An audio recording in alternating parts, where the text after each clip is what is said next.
हमारे देश के माननीय प्रधानमंत्री नरेंद्र मोदी जी 2013 से चिल्लाते आ रहे हैं कि हम पाकिस्तान को खत्म कर देंगे, चीन की हम लालगान आंख कर देंगे, पता नहीं क्या क्या कर देंगे। उसी तरीके से इस्लाम का अपमान भारत के बाहर भी कोई नहीं सहेगा शायद, और वही हुआ। और इसमें हुआ क्या, फटके मोदी जी के हाथ में आ गए। सुना अब यूएई जा रहे हैं माफी मांगने की। मैं आपको बताता हूं, इस देश में 1 करोड़ से ज्यादा संगीन नहीं है। तो हम तो आपसे कह रहे हैं कि हद हो गई 8 साल में। अगर आप ऐसा ही चाहते हैं तो एक बार एक बाप की औलाद होकर है तो बोल दीजिए कि आप ऐसा चाहते हैं, और नहीं तो फिर कंट्रोल कीजिए। लेकिन प्यार से चैलेंज देंगे मिस्टर नरेंद्र मोदी आपको, एक बाप की अगर आप औलाद हैं तो आप एक बार मुंह से बोल दीजिए कि इस देश में सिविल अनरेस्ट करना है, ताकि देश में समझ में आए आगे कैसे चलना। तो ये याद रखिएगा, हम वही देश हैं, नपुंसक नहीं है। हमने अंग्रेजों को भगाया, हमने तुगलक को भगाया। कोर्ट बिके हुए नहीं, कोर्ट नहीं बिके हुए। मैं निशांत वर्मा कभी नहीं कहता कि कोर्ट बिके हैं। रंजन गोगोई जैसे हैं जो कहीं बैठ करके बिक जाते हैं, पर इसका यह मतलब नहीं कि कोर्ट बिक गए। नहीं, न्यायालय को गलत मत कहिए। उसमें बैठा कोई ऑफिसर हरामजादा हो सकता है, वहां पे अगर आप ढंग से केस लड़ेंगे तो किसी के बाप में दम नहीं है कि आपको हरा सके। मैंने सैकड़ों केसेस लड़े हैं, सैकड़ों जीता हूं। राष्ट्रीय स्वयंसेवक संघ, भारतीय जनता पार्टी के नेता हूं, और नरेंद्र मोदी जी आप लोग,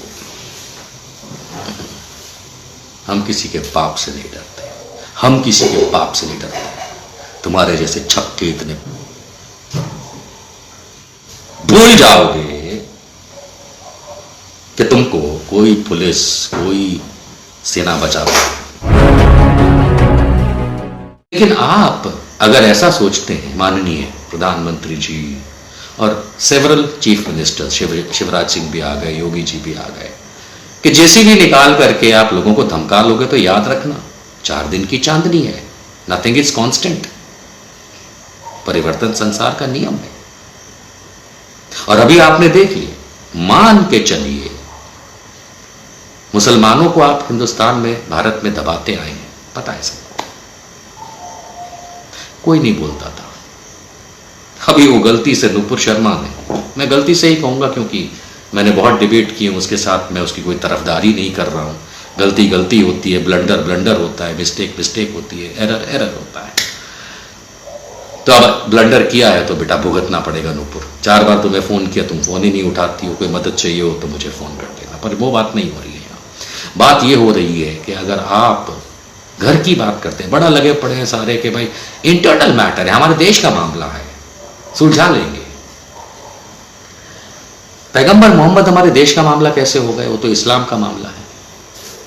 तो उसमें तो दूसरे मुसलमान भी गुस्सा होंगे, उनको अधिकार है, किसी भी देश के हो।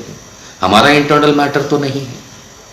2019-20 में Amazon.com, जिससे आप लोग माल सामान खरीदते हैं ऑनलाइन, वो अमेरिका और कनाडा में, इंडिया में नहीं, अमेरिका और कनाडा में अंडरवियर बेच रहा था गणेश जी की फोटो लगा के उस पे, और ऐसे ही दूसरे हिंदू प्रतीक लगा के। अमेरिका और कनाडा में, इंडिया से कोई मतलब नहीं था। पूरे इंडिया में बाइकॉट अमेजन चला, भारत सरकार ने उसकी लेफ्ट राइट ले ली, यहां तक धमकी दे दी उसको कि हम तुझे निकाल देंगे इंडिया से। क्यों क्यों भैया? भाई अमेरिका और कनाडा में अंडरवियर पे अगर गणेश जी की उसने प्रतिमा लगाई या फेस लगाया, आपको क्या तकलीफ? मुझे भी तकलीफ हुई थी कि ऐसे कैसे लगा दिया। आखिरकार उसने वो प्रोडक्ट उतारा, माफी मांगी, हुआ ना? क्यों? क्योंकि हमारे हिंदू धर्म के देवी देवता कोई भारत के सीमा की बपौती नहीं है, पूरे विश्व की। फीजी आइलैंड हो, जमैका हो, कनाडा हो, अमेरिका हो, रूस हो, लंदन हो, कहीं भी चले जाओ, हिंदू धर्म का अपमान सहोगे क्या? नहीं सहोगे ना। तो उसी तरीके से इस्लाम का अपमान भारत के बाहर भी कोई नहीं सहेगा शायद, और वही हुआ। और इसमें हुआ क्या, फटके मोदी जी के हाथ में आ गए। सुना अब यूएई जा रहे हैं माफी मांगने की। तो ऐसा कुछ मत करिए कि आप अगर डिलीवर नहीं कर पा रहे हैं, देश को बर्बाद करके छोड़ दिया और आप बेटर नहीं कर पा रहे हैं, तो आप इस हद तक चले जाइए कि आप लोगों के घर गिराने लगे। गैर कानूनी घर है, लीगल प्रोसेस है, गिराइए, किसी का भी हो गिराइए, हिंदू का हो, मुसलमान का हो, सिख का हो, ईसाई का हो, गैर कानूनी हो तो गिराइए। और गैंगस्टर एक्ट की तरह अगर आप ये बिहेव करेंगे तो योगी जी, आपके मठ को बचाना, सिर्फ मठ का पोर्शन छोड़ के बाकी इर्द गिर्द दिवाली वाल सब उड़ा दी जाएगी, क्योंकि आप तो इतने सारे केसेस थे, आपने अपने आप वापस ले लिए, रीओपन हो जाएंगे, सरकार बदलेगी, रीओपन है, कितने दिन रहेंगे उसका? 5 साल, 10 साल, 15 साल, क्या होता है इससे ज्यादा? क्या होता है इससे ज्यादा? तो फिर क्या परेशानी होगी? क्यों नहीं होगी? होगी, मैं बता रहा हूं होगी, ये अच्छी बात बता रहा हूं मैं आपको, क्योंकि अगर आप जबरदस्ती दूसरों को परेशान करेंगे तो फिर आप पे भी परेशानी होगी। और यदि आपको लगता है कि आप बदला ले रहे हैं, कि आजम खान को जेल में डाल दिया और किसी ने पी चिदम्बरम को केंद्र सरकार ने जेल में डाल दिया, तो ऐसे आप अपना बदला ले रहे हैं कि अमित शाह ने होम मिनिस्टर रहते हुए उस समय के होम मिनिस्टर बदला लिया। आप बदले की भावना से दे, क्यों? पता है, मैं बताता हूं क्या होता है। आप कभी समुद्र किनारे जाके ज्वार भाटे को पढ़िएगा। मैं एक मरीन सर्वेयर रहा हूं 10 वर्ष। मैं आपको बताता हूं, आप ग्रेडियंट्स निकाल करके देखिएगा कि ज्वार भाटे का 30 दिनों के अंदर जो हाइट रेंज होता है ना, तो हर ज्वार का बढ़ता है, हर भाटे का घटता है। कहने का तात्पर्य यह है कि अगर एक व्यक्ति गलती करता है, उसके सामने दूसरा गलती करता है और दोनों ये जानबूझ के करते हैं। पान सिंह तोमर देखती, पान सिंह तोमर, मरहूम इरफान खान की मूवी, उसके दत्ता ने एक आदमी, इसके बच्चे को मारा था पान सिंह तोमर के, तो पान सिंह तोमर ने उसके 2 लोगों को मारा था, फिर उन्होंने इसके 4 को मारा था, फिर उसने उसके 6 को मारा था। क्या रिजल्ट आया? एक भी नहीं बचा। फाइनल रिजल्ट कोई नहीं बचा। संघी वर्सेस रेस्ट ऑफ इंडिया। उस रेस्ट ऑफ इंडिया में सिख हैं, ईसाई हैं, हिंदू हैं, मुसलमान हैं, पारसी, सब आ जाएंगे, एक तरफ संघी आ जाएंगे। मैं आपको बताता हूं, इस देश में 1 करोड़ से ज्यादा संघी नहीं है टोटल, बच्चे मिला के, वो सरस्वती विद्या मंदिर वगैरह उनका जो भी चलता है वो मिला करके। एक वोट के काउंट को मत गिनिएगा, क्योंकि वोट का काउंट जो होता है वो संघी का काउंट नहीं होता। आप समझ रहे हैं?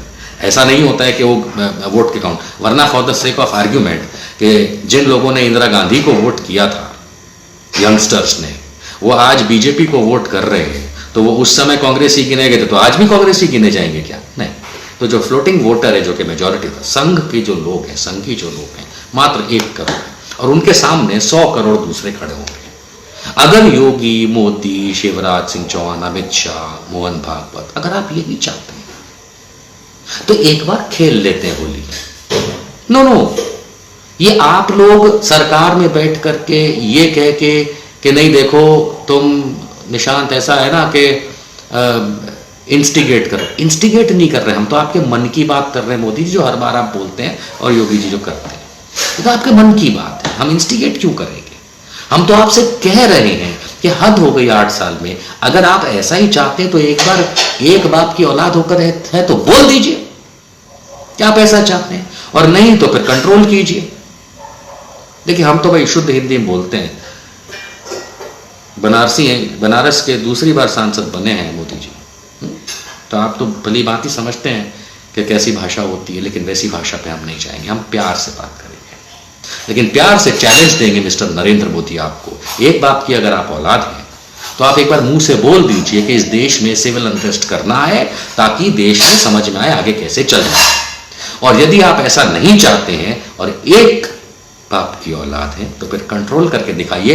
राष्ट्रीय स्वयंसेवक संघ, जो कि एक रजिस्टर्ड संस्था भी नहीं है, कहीं नहीं रजिस्टर्ड है, अपने आप को एनजीओ बोलती है, तो कहीं चैरिटी कमिश्नर में तो रजिस्टर्ड होगी, कहीं 0 इनकम टैक्स तो जीरो तो फाइल करना ही पड़ता है ना, कहीं नहीं है, हवा हवाई है, 2 नंबर ही है। हाँ, कहीं भी रजिस्टर्ड हो तो लाइए दिखा दीजिएगा, मैं बैठा हूँ, मैं अपने शब्द वापस लूंगा। और नहीं तो मोहन भागवत, तो मैं जो 2 नंबरी संस्था चला रहे हो ना, क्योंकि संस्था तो है रजिस्टर्ड ही नहीं है, चैलेंज।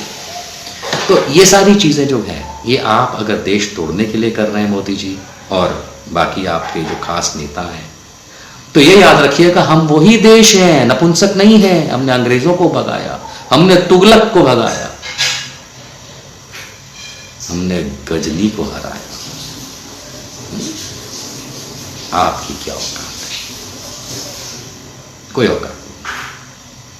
और नहीं तो कंट्रोल कीजिए। देखिए, आप दोनों बातें नहीं कर सकते कि कंट्रोल हो नहीं रहा तो इधर उधर भाग जाएंगे। ये मेरे ख्याल से बहुत कम वीडियोस में से है जहां पे मैं इतना पोलाइटली बात कर रहा हूं, क्योंकि मेरे अंदर जो गुस्सा भरा है वो मैं अब सोशल मीडिया पे नहीं उतारूंगा। वो मैं कोर्ट केसेस करके उतारूंगा। और इन लोगों के कोर्ट बिके हुए नहीं, कोर्ट नहीं बिके हुए हैं। मैं निशांत वर्मा कभी नहीं कहता कि कोर्ट बिके हैं। रंजन गोगोई जैसे जो कहीं बैठ करके बिक जाते हैं, पर इसका यह मतलब नहीं कि कोर्ट बिक गए, नहीं। न्यायालय को गलत मत कहिए, उसमें बैठा कोई ऑफिसर हरामजादा हो सकता है, लेकिन न्यायालय बहुत अच्छी जगह है। वहां पे अगर आप ढंग से केस लड़ेंगे तो किसी के बाप में दम नहीं है कि आपको हरा सके। मैंने सैकड़ों केसेस लड़े हैं, सैकड़ों जीता हूं, कुछ आ रहा तथ्यों की वजह से, लेकिन अगर आप सही ढंग से लड़ेंगे तो जीत होगी। कानून समझ में आना चाहिए, लड़ना आना चाहिए, तथ्य होने चाहिए, साइटेशंस होनी चाहिए, इंटरप्रिटेशन ऑफ लॉ सही होना चाहिए। This is how you go about it. तो कोर्ट को कुछ मत करिए। तो ये एक बहुत समझदारी की मैं आपको बात अपनी तरफ से देना चाहता हूं, राष्ट्रीय स्वयंसेवक संघ, भारतीय जनता पार्टी के नेताओं और नरेंद्र मोदी जी, आप लोगों, हम किसी के पाप से नहीं डरते। हम मतलब हम हिंदू मुस्लिम, हम किसी के पाप से नहीं डरते। तुम्हारे जैसे छक्के